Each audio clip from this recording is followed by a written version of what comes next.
All right. Well, here, I'm going to tell you why I brought these right away. We won't keep you in suspense. There's two parts to the gospel. There's two parts to the gospel. We do sometimes tend to think we focus on one part a lot. And this is true. But one part of the gospel is that your sins are forgiven.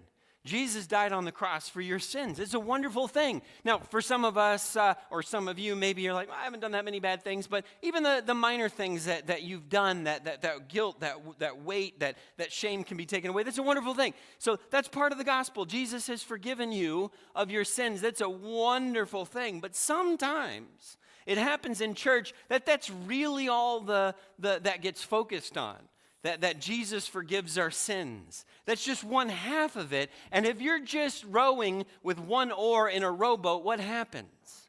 You're just going in circles. And I think that's true. That experience is true for a lot of Christians because they said, well, I came to church, I felt convicted, I got baptized, and that's wonderful, but now what? I just feel like I'm going in circles. I don't feel like my life is getting anywhere.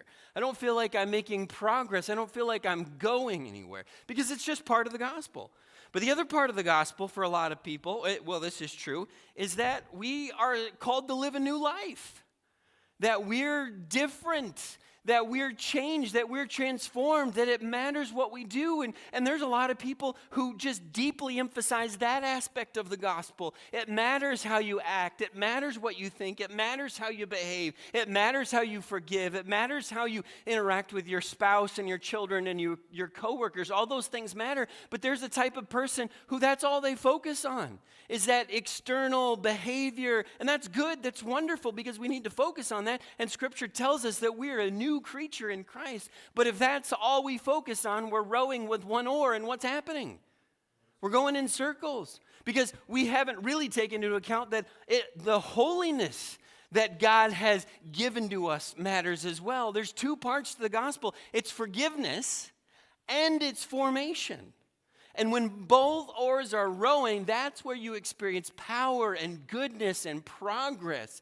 But when we focus on one, which nobly, a lot of people have just said, you need to focus on sin and forgiveness. Other people, you need to focus on goodness and being good in the world. Both those things are true, but they're not the complete truth.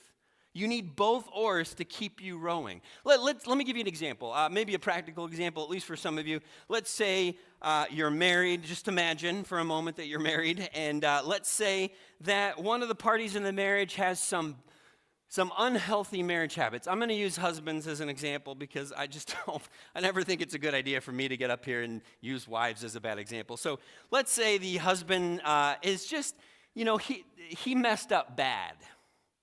Like 5-alarm fire bad. Not just sleeping in the couch, but maybe he's sleeping in the garage or the backyard or down the street bad. Like he's messed up bad. So he's got a decision to make. He has dug himself a hole and he requires forgiveness. And so just for the sake of argument, he knows this. He knows he's messed up bad. Let's say it's a pattern of badness. It's not the first time this has happened. And he knows he needs forgiveness, and so he goes to his wife and says, please, please, please, will you forgive me? Will you offer me forgiveness? And the wife does. She graciously does, because that's how wives are. All wives everywhere for all eternity have always been kind and gracious. It's us husbands who keep messing up, right? She does. That's wonderful. And he accepts that forgiveness. That's awesome. But what else needs to happen? He needs to change his behavior. This pattern needs to go away. Something needs to change. Because if she just forgives him, you're just going in circles. And what's going to happen again soon? This same exact scenario. And if she doesn't forgive him and he just tries to do everything he can, buy you flowers every day and chocolate every day and send you teddy bears every day and act every day like it's Valentine's Day, but there's no forgiveness, what's going to happen? Nothing. Both things have to work together. It's forgiveness and it's formation. That's the gospel.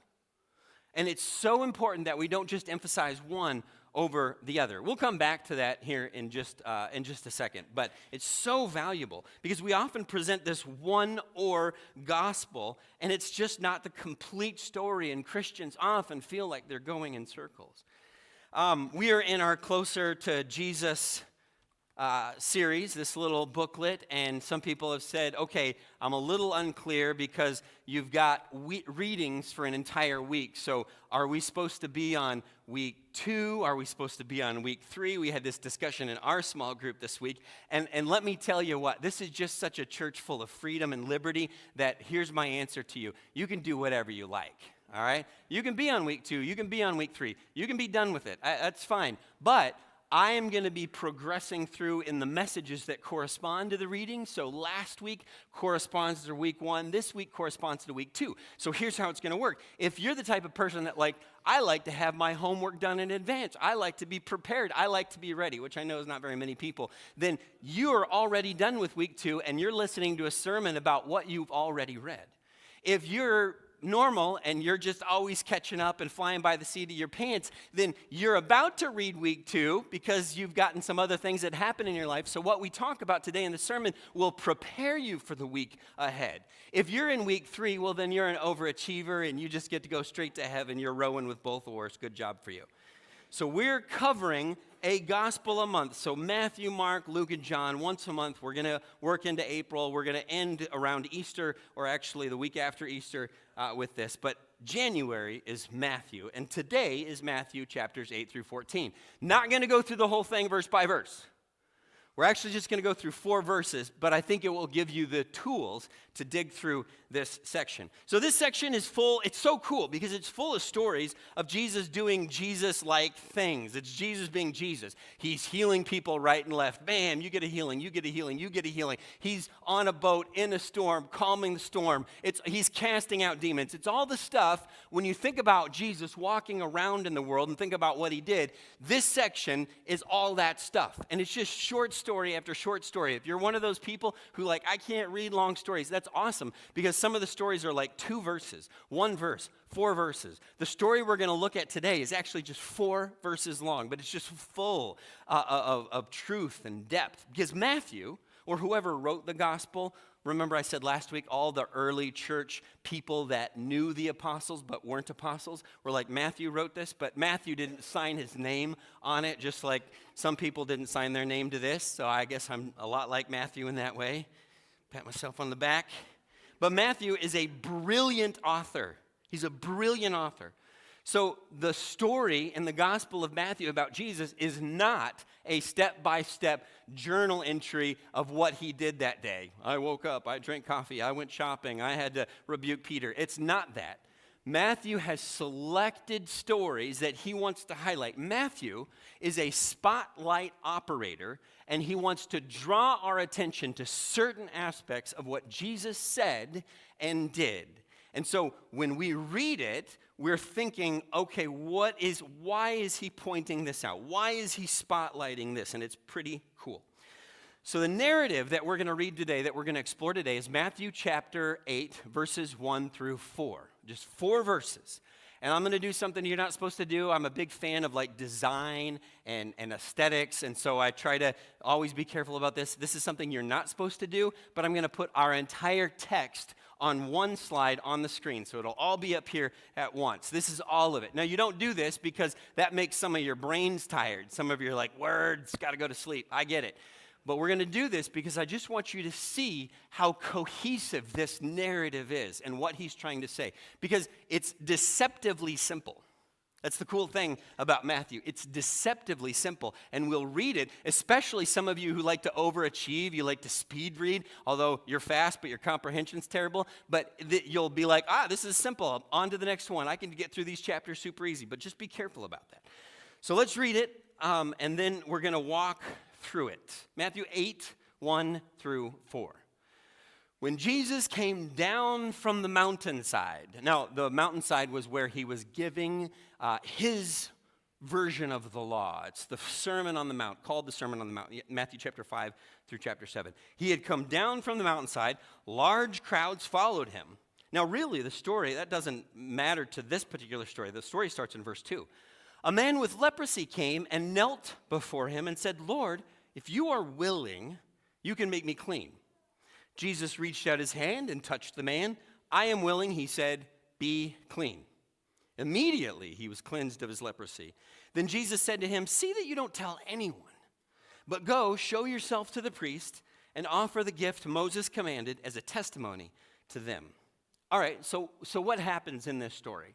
What happens? What's the headline of this story? Guy has leprosy, Jesus heals him, the end, right? Bam, done, on to the next one. We're going to cruise through this chapter. Easy. That's how we modern Westerners read stories like this. Boom, give me the facts. I don't need all the fluff. Why didn't Matthew just write that? If the authors of the Bible had just like, hey, can you give us the high-level version? The Bible would be like 3 pages long. You know, God created the world, man messed up, there was a bunch of history that happened, Jesus came along, fixed everything, bam, we're done. I could be a great editor for the Bible, and people would read the Bible 1,000 times a year versus never in their lifetime. Why doesn't Matthew just write that? Because we, especially modern Westerners, this is our cultural framework, and it's hard to see because we're inside it. It's hard to see outside of it. We read for information. Give me the facts so I can answer the tests on the quiz or take the quiz. Give me the facts. The Hebrew authors, they wrote for transformation. They intended that you slow down and you dig in and you ruminate and you reflect and you memorize and you take it all in. We tend to communicate in statements. Bam, bam, bam, bam. Here's what happened. Get to the point. They use stories to draw the listener in and allow the listener to come to form not their own conclusion, but to the conclusion that the author's trying to offer to dawn on them. It's tremendous what they're doing. We like points and arguments and debates, and they liked wordplay and callbacks and references and thoughtful turns of phrase. So there's a lot embedded in here. Which, by the way, this raises the question, have you ever had this fun, especially those of you that grew up in the church, have you ever argued about, like, doctrine with someone?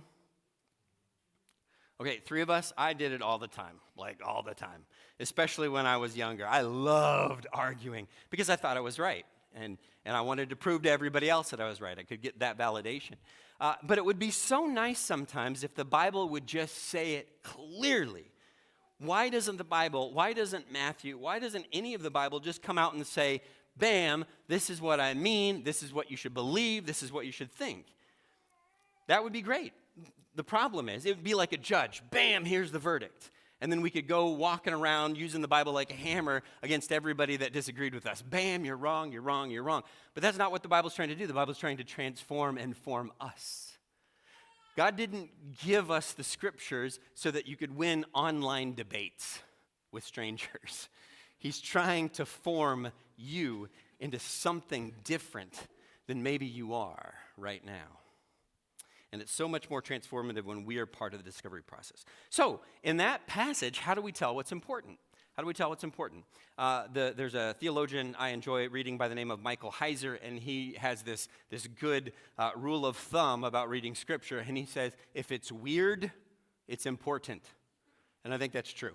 If it's weird, it's important. Lots we could draw your attention to in these few verses, but I'm going to stick with 3.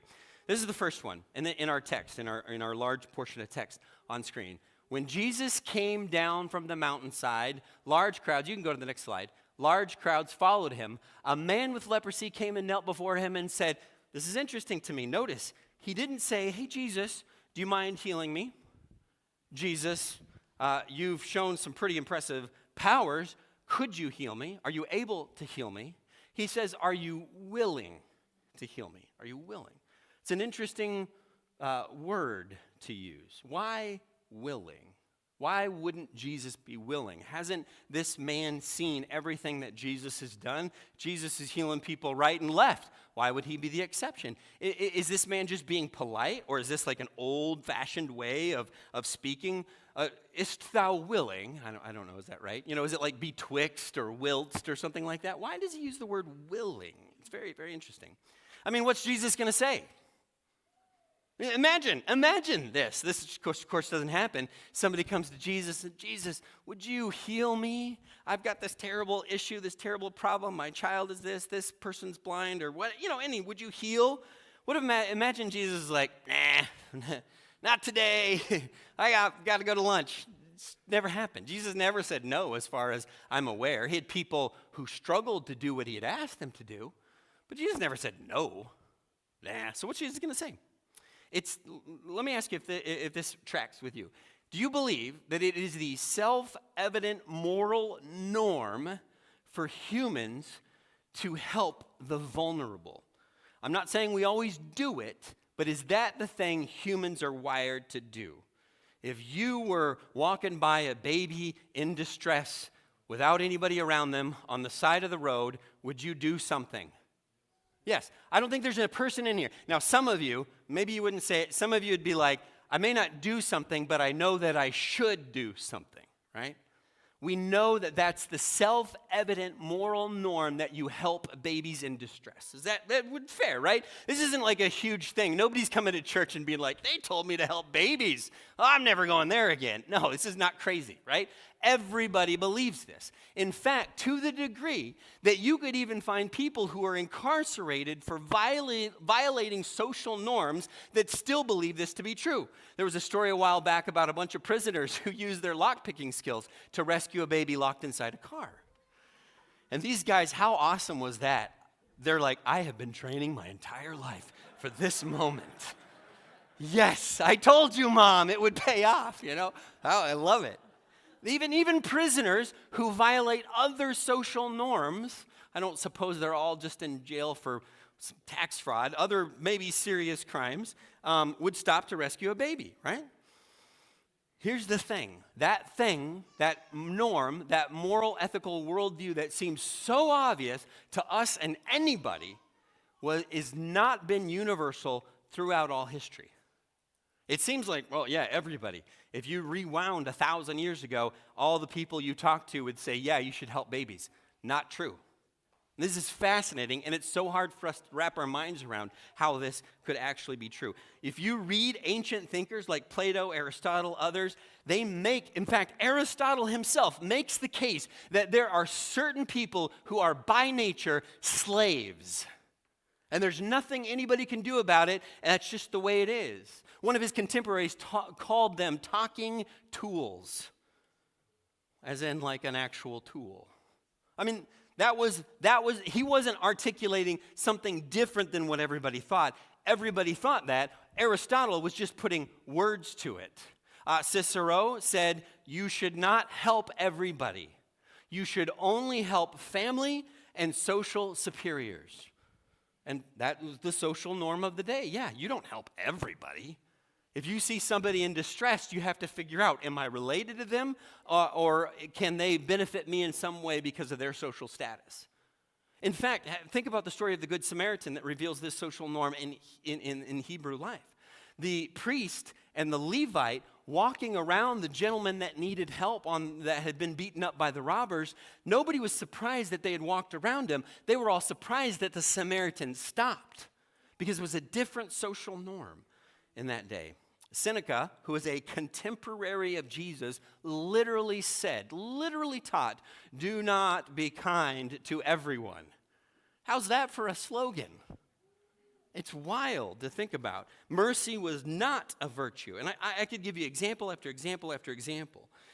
These are first century moral norms. And to be clear, Hebrew people certainly had a different moral norm than the rest of the Roman world, because they had been steeped in Jewish literature that taught about the image of God, everybody having value. They had different, but don't believe that they weren't affected by the first century moral norms of the Roman Empire. For sure they were. So just as it feels self-evident to us that we should rescue babies, literally Aristotle taught that you should not rescue babies. He taught that we should practice infanticide.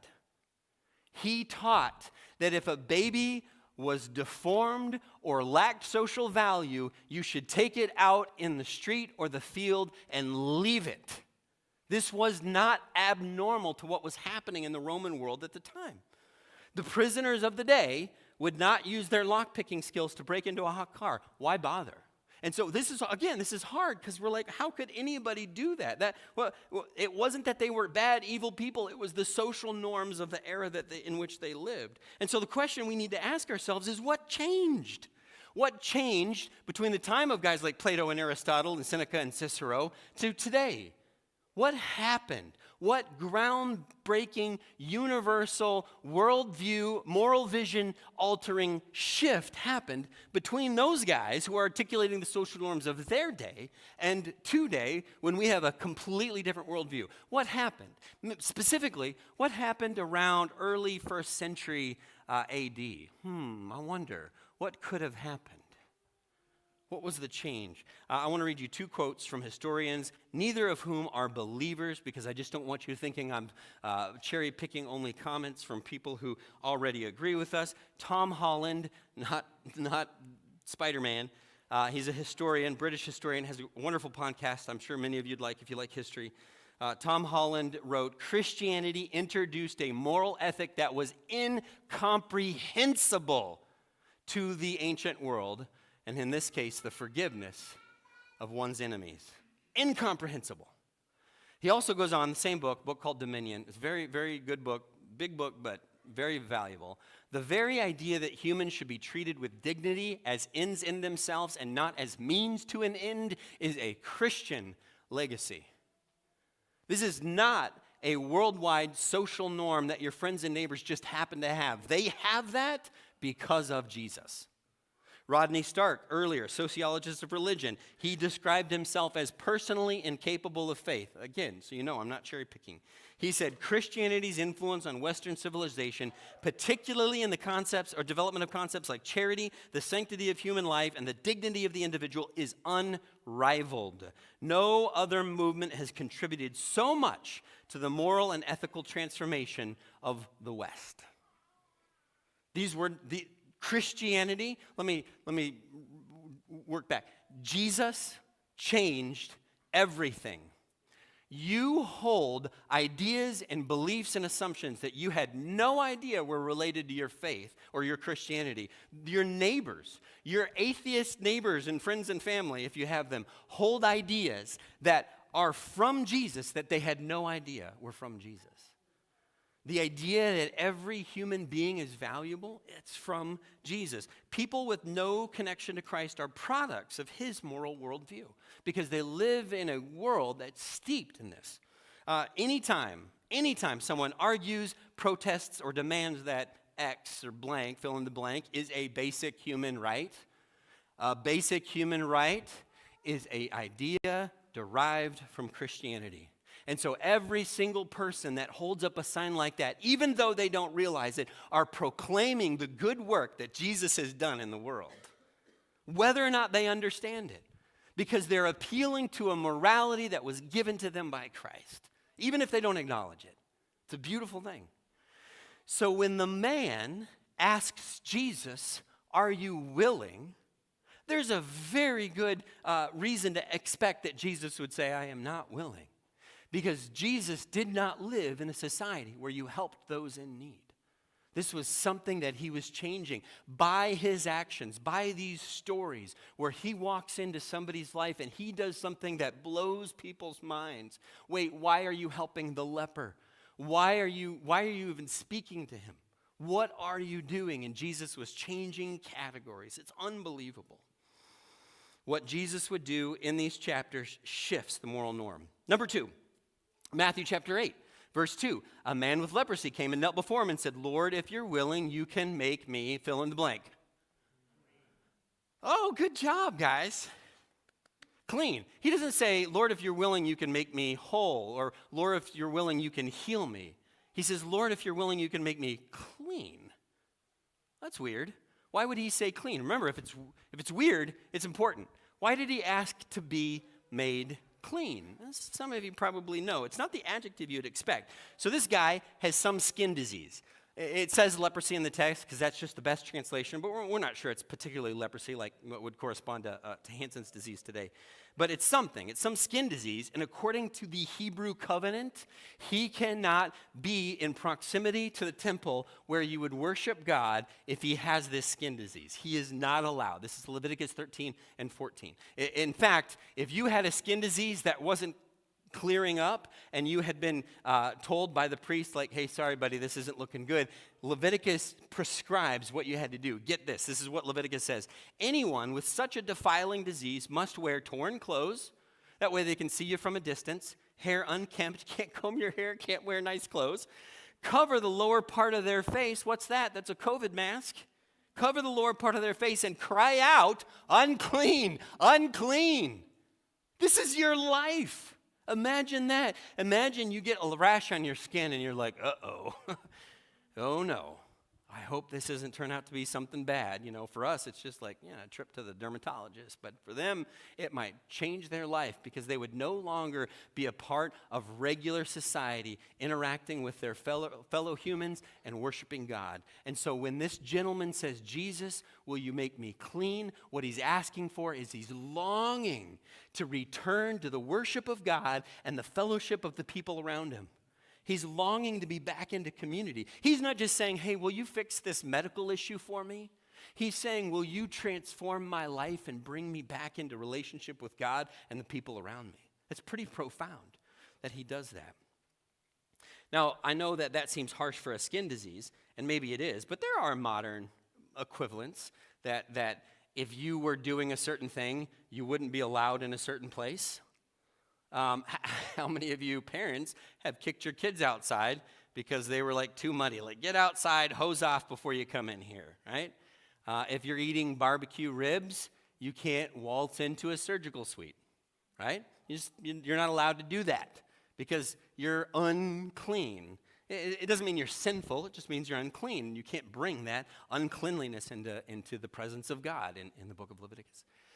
Years ago, a friend of mine who was a member of another church, they had just bought this building. It had been an old skating rink, and they were converting it into a church building, which is kind of cool. Like, how are they going to do that? Like, it was really neat to see. And so I went to visit this friend, and he gave me a tour of the church building as it was in the process of being remodeled. And so we're walking down, checking everything out, and we walk by the bathrooms. He opens up the bathrooms, like, here's our bathrooms. Oh, wonderful. And he says, just a heads up, the toilets work, but there is no water to the sinks yet. So in an emergency, you can use the bathroom, but you can't wash your hands. And I'm like, okay, no problem. All right, fine.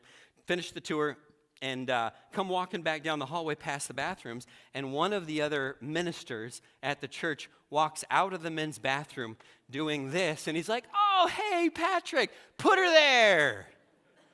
Now, he did not know that I knew that he did not wash his hands. Now, it's possible that he hadn't used the facilities and he was just in there. I don't know what he was wiping on his hands. Maybe it was donut. But I just remember it felt like slow motion because he's like literally like, and I'm like looking at the hand like, what do I do? You know, can I do this? Like, good to see you, buddy. You know, like, what do you do? And I'm not a super crazy germaphobe, but that was gross, right? In a way, what he did was a little disrespectful, right? Possibly. It's like bringing something into a place where it's not supposed to be. And you can kind of see, like, okay, maybe it's still a little confusing, but I understand why God would have these rules about cleanliness being brought into his presence. All the rules about cleanliness had to do with bringing death into the presence of the author of life. A theologian by the name of, what's his name? Mackey talks about that. And I just think it's so brilliant to understand that it's all about if you'd touched a dead body, if you had this skin disease where your flesh was doing something it shouldn't do, like rotting. You can't bring that into the presence of the author of life. It makes sense. When this guy reached for my hand, I wanted to be like, unclean, unclean. So the leper isn't just asking to be physically healed. He's not saying, oh, Jesus, make my life a little bit more bearable because of this skin thing. He's saying, I long to worship God and be in the presence of believers. This thing, by the way, that we take for granted all the time, right? Do you remember life during the pandemic? When you were like, oh, I guess I did like being around people. Some of you were like, it was great, I didn't shake hands for years. But I remember, true story, little off topic, true story. I remember right after, not after COVID, but it was just kind of in the aftermath of COVID where you could still sort of be around people, but you didn't dare cough. You remember? I remember being around somebody who was particularly COVID conscious, and I got like an itch in my throat, and no joke, about strangled myself trying not to cough because I didn't want them being unclean, get out of here. But I think what the leper is asking is a beautiful idea of the whole gospel. He doesn't just want this. He doesn't just want to be quote unquote forgiven from his disease, his leprosy, but he wants to be ushered back into the worship of God and the fellowship of believers. He wants that change. And it's a beautiful way to describe what the whole gospel is. And I think it's important that we remember that. There's one last thing that I want to draw your attention to, because Jesus shows up, and guess what? He is willing, and he doesn't say, what are you talking about cleanliness? He knows exactly what the guy's talking about. Matthew chapter 8, verse 2, a man with leprosy came and knelt before him and said, Lord, if you're willing, you can make me clean. Verse 3, Jesus reached out his hand and touched the man. You notice, if you're reading that, you're like, that seems like a lot of words just to say Jesus touched him. It's a lot of words in Greek, too. It's a lot of extra words. And you might be like, well, maybe Matthew needed an editor to just, tone it down. Maybe Matthew's trying to reach a word count. No. It's not accidental. There's two things that the author is trying to draw your attention to. Remember, spotlight your attention to. The first thing he's trying to draw your attention to is that Jesus actually physically touched the guy who had leprosy, a contagious skin disease. Matthew wants us to know that. Because if I had been in Jesus' shoes and, somebody, I would have been like, oh, yep, yeah, sure, I can touch you. Or I would have been, Jesus other times healed remotely. Did you know that? He didn't always have to be in somebody's presence, certainly didn't have to touch him. Jesus could have been like, yes, my son, go way over there and I will heal thee. He could have done that, but he didn't. He reached out his hand and he touched him. How long had it been since that man had been touched? I mean, some of you may not know this. Some of your love languages may not be physical touch. Some of you may have little children and you're like, I get touched all the time. But if you go without that for a while, it is, you don't realize how your soul begins to wither until somebody comes along and puts an arm around you, touches you. If you've ever felt dejected or rejected or distant and somebody just comes along and puts an arm around you, it's tremendous. Jesus reached out and touched this man. Ever had a sick family member and you didn't want to get sick? Yeah. Karina, I'm so sorry. I hope everything's okay. I'm just going to lock the bedroom door and you stay in here and I'll slide food underneath the doorway. The other thing that Matthew, I think, wants to draw our attention to in this section is it almost feels like slow motion. Because it almost feels, Jesus reached. It's like if you're watching a movie and it really slows. Jesus reached out and he touched him. And I think he does that because I think the crowd is a little horrified. Because if Jesus touches the leper, Jesus is supposed to be unclean now too. That was the old law. And not only is Jesus not going to be unclean, but he's going to cleanse the leper. Who does that tell us that Jesus is and what he can do? Pretty amazing. Imagine the crowd seeing this. I'm sure they were impressed by the miracle, but there's no confirmation of the miracle. Like, it's a skin disease. Did he start glowing? There's no confirmation. It's not like the blind guy where like, oh, hey, I can see now. It's just now you got to go to the priest and make sure everything's kosher now. But he actually touches him, and the crowd must have been like, what? Some of you are too young to remember this, but those of you that lived in the late 80s, early 90s during the AIDS epidemic, you remember it was a different time. It wasn't COVID-like, but it was a different time. I remember stories of just wild things where you'd meet someone who maybe had been exposed to AIDS and they hadn't got the tests back, and everybody wanted to keep their distance, and it was a big deal at the time. It doesn't seem like a big deal now because of all the treatments and medications and everything, but what changed it, or at least what a lot of people attribute the change of attitude toward people with AIDS, was Princess Di. When she was visiting AIDS patients, and she would reach out and she would actually touch them, and the newspapers would look at this and they would go crazy. And she was proving to the world that this person, despite the sickness that they had, was worthy of being touched. It's the kind of God we serve. But her being willing to do that traces back to Jesus being willing to do what he did to this leper. It's pretty powerful. Peter would later reach out and lift up the lame man in Acts 3. Ananias would embrace Saul after his conversion, even though Saul was on his way to kill Christians, kill and imprison Christians.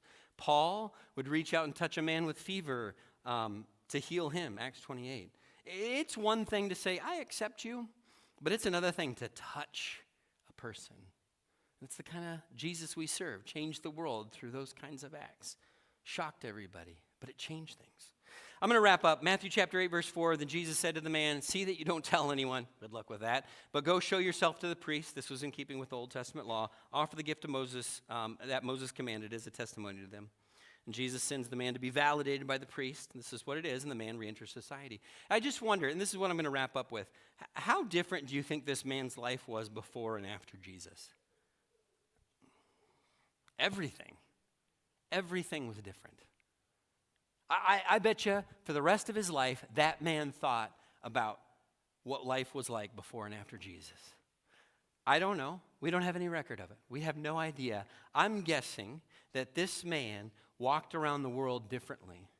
I'm guessing that this man looked at other fellow lepers differently and interacted with them differently because of this experience, because of this moment, the ripple effects of what Jesus did right here. I bet you he never took being in the temple, worshiping God, being around people for granted.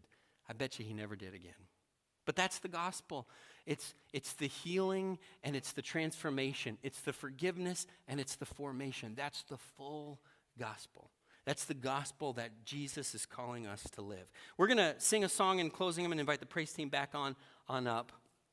I just want to offer, I realize there's so much more we could talk about. There's so many chapters that we could dig into. But just in those 4 verses, the world of truth that's in there, the world of change that's in there, the world of challenge. And here's what we need to know. Really 2 things. One, this is how Jesus is advocating that we walk in the world now. We live this way. We treat people with that sort of kindness and respect and dignity. But the second thing that we need to know is this is how Jesus would treat us. If we feel like we are outcast and sidelined because of our mistakes and our choices, that is not the case. We have been given the full gospel, one of forgiveness and one of formation. Would you stand and sing as we close?